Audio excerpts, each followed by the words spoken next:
not even mean Bauer's game for me. Ahoy there, YouTube! I'm back again today for another game review. Today I'm very excited to check it out, Alchemistry from TCA Games. This is for 1 to 4 players. Take about 10 to 15 minutes per player. It's for ages 16 plus, even though obviously you can ignore that. There's no adult content in this game.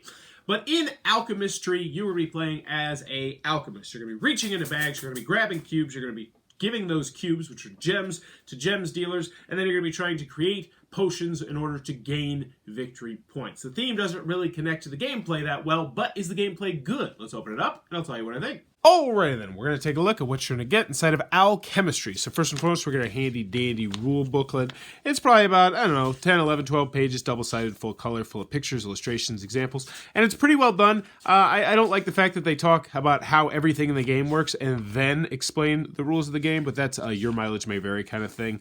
I like to set up first, then learning about the game. But other than that, it's a very well done rule booklet that should have you up and running pretty smoothly. So yeah, thumbs up on the rule booklet. So in Alchemistry, you are going to be trying to get the most points by creating different potions and selling gems to the gem dealers over here. And really, the game can end in a variety of different ways. If someone gets to 15 points, then that will trigger the end of the game. If all of these cards over here are gone, or all these cards over here are gone, or if somebody's up on these tracks. So there's going to be a couple different ways that you'll be able to score points in the game, and also different end game conditions that can happen. But from most of the time, and I've played 5 games of this now, most of the time it's when you get to 15 on this track is when the game will end. But there are other ways that the game can end, so I did want to mention that. So let's go over the components. Let's get into the gameplay. So first you're going to have your board here. This is where you're going to be keeping track of your score, and you will only move up on the score track when you see stars. So there's a variety of different ways that you'll be able to score victory points in this game. So 3 points here, 1 point here. You'll get victory points from completing these cards, but you will only move up on the track when you actually see a star. So while this scores you 7 points, you don't move up 7 points on the victory track because there's no stars on it. Which is a kind of an ingenious thing there. So there's your track where you're going to be keeping track of your score. Next, you're going to have your hub right here, and this is really where you're going to be using primarily when you play the game. And it's actually very, very nice because it works as both a place to place your cubes, but also a handy-dandy reference card because it shows you all the different actions you can take, and they're all relatively simple.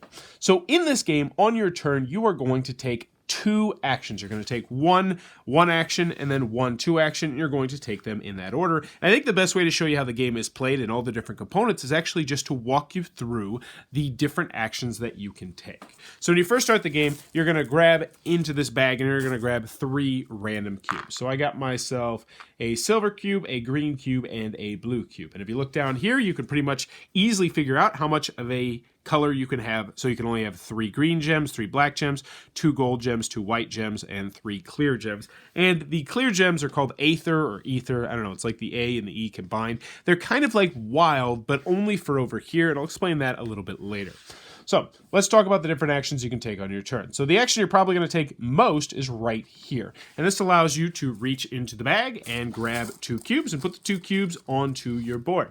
Pretty self-explanatory. I got myself a yellow, I got myself whatever this color is, and I would be done with my 1 action on this turn, and then I would move on to doing 1 of the 2 actions. But for the sake of this, let's go ahead and continue moving forward. So this is another 1 action you can take, pretty self-explanatory. You can either have 1 of the white ones or 1 of the gold ones, and these are the fanciest ones in the game. These are the hardest to come by, and also these are how you are going to move up on this track up here, which can get you a lot of points. As you can see, it goes up to 20 points, and then you can start getting stars, and if you get up there, you're probably going to win the game, but I'll talk more about that later. So you can take that action, which is to get either 1 of the gold or 1 of the white, so boom, that would be our 1 action. Last but not least, we have these 2 actions down here, and these actions will score you 1 victory point if you do it. So these actions generally won't be used until a couple rounds into the game, because the top one here is to flip over 1 of these gems dealers that you've collected and then take 2 cards from what's called the gem pile. And that doesn't make much sense now, but it will make a little bit of sense later, so I'll explain it then. The other action you can do is you can put 2 of your gems back into the gems pile and take any 2 gems you want out of the gem pile. And that also gives you a point as well. So let's go ahead and move over here to the secondary actions. So the first secondary action you can take is to acquire 1 or 2 cards, but they have to be either these cards or these cards over here. So let's start over here with the gem dealers. So let's go ahead and reach into the bag and cheat a little bit and say that I have this. So I take my first action and I grab 2 gems out of the bag, and then I take my second action, which this time I'm going to acquire a gem dealer. So in order to do this, I have to give him 2 green and 2 blue, and then I put these into a special gem pile, which can go right here or really anywhere. Now I put this in front of me, face up. It's going to give me 7 victory points at the end of the game. No victory points now. And boom, I'm in good shape. Now, that would be the end of my turn because I acquired 1 card. Now, if I had enough gems, I could also acquire this card right here, but I don't. Now, I could not pay for this card and then acquire this card even if I had the gems. So you can take either one of these 2 or both of the top 2. Now, the other thing you can do is you can acquire one of these cards over here, and this is called making a potion, and this is how you're going to move up on this track right here. Well, this one will give you victory points at the end. This one will move you up on the track, which will also give you victory points at the end. And this is kind of an interesting aspect to the game. So, in order to complete this, you are going to have to turn in the contents of 1 card. So for this card, I'd need 3 silvers, 1 white, 1 of whatever this color is, and then 1 black, despite the fact it's actually a white there. Since the card looks like this, I would actually have to turn in a black. So let's just pretend I turned all that in and I had it and I turned it in. I would get this, and this is going to go face down in front of me, and it'll be worth 5 points. I actually kind of wish they would have put the 5 on the back of this, but I'm going to get 5 points for that. Now, if I didn't use any of my Aether cubes, which are these cubes, then I would gain an additional 3 victory points. So this cube is wild. It can be anything you want, but only when completing one of these cards. So let's actually just play it out, and I'll show you exactly how it works. So I'm going to cheat a little bit and say that I have this black right here, and I have my white right here, and let's see if I can reach in the bag and get what I need so I could show you. I got this right here. I'll use this clear one as a wild, and then I did that. So let's just say that's the card I acquired on my turn. So I would take all this stuff off after I've moved myself on the track up here. So since I was able to play 1 white cube down here, I'm better at using white cubes, and I would go up, boop, 1 on the white track, and I would earn 1 point at the end of the game. And as you can see, it scales up until you get a lot of points. So now all these are going to go back into the bag, except for the fancy white one, which will stay on the outside. I get this card, put it face down in front of me, which will give me 5 victory points at the end of the game. And then, one of the interesting aspects of the game, I'm going to draw the next card, and I'm going to put it however I want to put it, as long as I don't do this, and as long as I don't do this. So what that means is I could play it like this, or I could play it like that, or I could play it any variety of other ways. So let's just say I play it like this. So now, if someone wanted to claim that card, they could claim either the top one, which is 3 black, 2 gold, and 1 white, or they could claim the bottom one, which is black, white, gold, black, white, yellow. You also can claim both cards. So if I had all 8 of these cubes, so yellow, white, white, black, black, black, gold, gold, gold, I could claim both of these cards, and that would be worth getting 10 victory points. Also, if I didn't use any of the clear ones, which would be very difficult, because remember, those are wilds, then I would get 6 additional bonus points right now, which is a lot of victory points. So that's how the potions work, and that's how creating potions works, and that's how the secondary action will work. The next action you can take is you can trade in 3 cubes, 3 of these cubes for 2 of those cubes. And you can do it in any combination. It doesn't have to be all the same. So for instance, let's say I took this action, I might trade in this silver and these 2, whatever color these are for, and I would get myself a gold. So follow the arrow, boop, and I would also get 3 victory points, so I'd move myself 1, 2, 3 on the victory point tracker because it physically has a star. The last action I can take is that I can reach into the bag, I can grab 2 cubes, take 1 of the cubes, and put the other cube back. So maybe I'll keep the silver, put the black back into the bag. And those are the only 6 actions you're going to be taken on your turn. Pretty self-explanatory. 2 of them grabbing into the bag, 1 of them getting a fancy gem. This one, just turning over your card and grabbing stuff out of this pile right here and also gaining victory points. And that's what you're going to be doing on the turn. And you're going to continue to do this until either all these cards are gone, both stacks, all these cards are gone, someone gets up to the 20 track on here, and or someone gets to the 15. Now, this is a good time to talk about this tile right here, because this tile will signify who is the last player. So once someone has hit one of these thresholds to end the game, you will play until the person who has this tile. Now, this tile is like having one clear cube, always having one clear cube. But here's the catch. When you use the tile to purchase one of these, you have to pass it to your right, which means that if the game's about to end, but someone uses this tile, the game will continue to go until you get back over to this player who has the tile, which means the game can continue to go, especially if someone's like, all right, I'm losing right now, so it's in my best interest to get another turn and use this. But then you'll tally up the points. You'll use these to keep track of how many points you have. So let's say you scored 20 points based on having these and that. So you use these to help you keep track of score at the end of the game. And whoever has the most points will be the winner of Alchemistry. And that, in a nutshell, is how the game is played. Alrighty then, Alchemistry from TCA Games. What are my final thoughts? Let's go over the pros, let's go over the cons. First, on the con side, game's not going to be for everybody for a variety of different reasons. 1 to 4 players, a little bit of a restricted player count. Also, solo games, okay. It's not something I would revisit again. I always like to give my solo perspective on games when they have solo. I will say the solo is a great way to learn the game and to teach the game, but it's not something I would ever revisit again, which is unfortunate. Essentially, you just are playing the same game, but you only have 20 turns to get to X amount of points, and X amount of points means you did a good job, X amount of points means you did a great job or a bad job, and it's just, hey, can I beat my high score? And I don't particularly like solo games where it's like, hey, just beat your high score. So that is a little bit of a downer.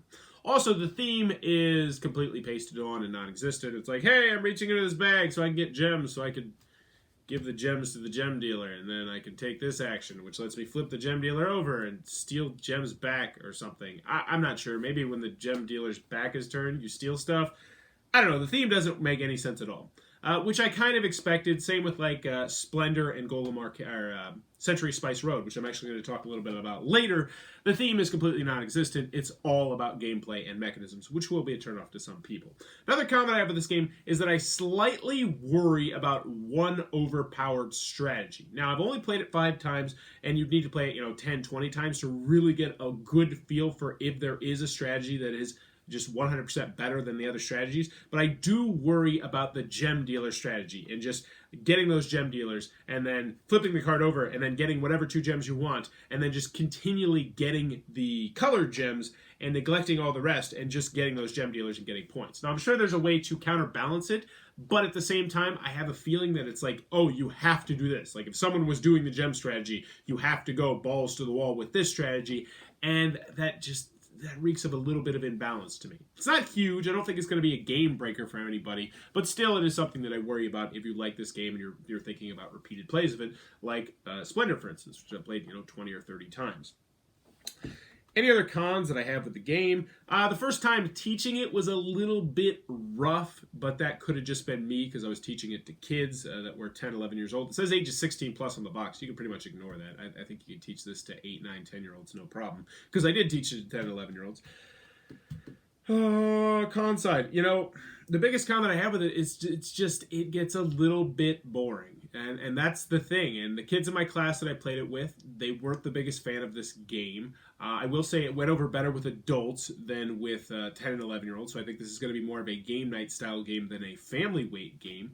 But for me personally, the biggest con I have of this game is that while it's not similar gameplay-wise to Century Spice Road or Splendor, it still has that same feel of there's no theme here. It's all mechanics. I'm just getting things to get other things, to get points, to do this, to do that. And I like those games better than this game. And my wife played this, and she actually enjoyed this game. I enjoyed it. I think it's a good game, but I have a hard time recommending the game because I like Splendor better and because I like Century Spice Road better, and they're both the same player count. They're both easy to learn and easy to teach, and I would go to those 2 games before I would go to this game, despite the fact I like this game. I feel like this game just came out, 5 years, 10 years too late. Like if this game would have came out 10 years ago, oh my gosh, I think people would have went absolutely gaga over this game. But as it stands now, there's just games that have similar feelings, despite the fact they're not similar gameplay-wise, that I think are better games. And unfortunately, that's the biggest con that I have with Alchemistry, and why I can't really recommend it is because there's just other games that I like better that feel the same. But moving on to the pros, because that was just the cons, I do enjoy the game. I think it's a good game. I think it's a pretty well-designed game. I like the fact that there's different paths to victory. I mean, you can focus on getting up on this track, or you can focus on using those Aether Cubes and just getting these cards and getting 5 points, or you can focus on ending the game quickly by taking actions and smelting, and taking actions and smelting, or you can focus on the Gem Dealer strategy, which I definitely think is a great strategy, or you can do a combination of all those. I also like the fact that there's different ways for the game to end. Either all these cards are gone, or all these cards are gone, or we got to 15 points, or someone got to the track on here. I like the fact that the game keeps moving forward, because the game can get slow, especially if someone has analysis paralysis. Oh man, oh my god, this is not the kind of game where the turns should be very snappy in this game. When the turns are very snappy in this game, I like the game and I think it's a good game. But when the turns start to take even just a little bit longer than they should, that's when this game wore me down personally. But what I did like about this game, I really like this. I like the alternate end condition, and I also like the fact that you're never sure who's going to be the last player. But that being said, there was one game where we played where it kind of got stupid because somebody was like, haha, I played this card, so now I'm going to pass it over, which means the game's not over. And then that person played it, and then the next person played it. It's like, oh my gosh, just end the game already. So yeah, I guess that's pretty bad when I'm screaming, just end the game already about a game. Components are nice, which is great. I do like the nice chunky things. Even though the cards, I will say that was one other comment I have of the game. The cards really stick to each other, and some of them feel just, I don't know. They just don't feel right, and not in a good way either. I'm not quite sure. I can't put my finger on it. But mostly I do like the components. The bag's nice. But in the end, I have a hard time recommending Alchemistry. I like Splendor better. I like Century Spice Road better. I think this is better than Alchemist, which was a game that was put out, I don't know, about 10 years ago, which was okay, but has inevitably just kind of died off because it wasn't as good as the games that are coming out now. And this game, unfortunately, I think is going to be one of those games as well. I think it's just going to be one where you play it and you're like, that's a good game, but ultimately it's forgettable, and other games do things better than this game, in my personal opinion. So in the end, Alchemistry, one that I can't really recommend, despite the fact that I think it is a good game. One that I'm not going to be keeping, though. So that is Alchemistry from, I think it's CGA Games. If you enjoyed this review, please be sure to click on that subscribe button down below. In the comments below, let me know what is one of your favorite hidden gem movies. So a movie that you really enjoy, that not that many people talk about, that you personally absolutely love. For me personally, it is Gattaca. It's got Jude Law and it's got Ethan Hawke in it, and it is a really good sci-fi movie about, I think, like droids being humans or humans being droids. Very, very good movie. Really enjoyed that one. Let me know in the comments below, what is your favorite hidden gem movie? And as always, thanks for your time, YouTube.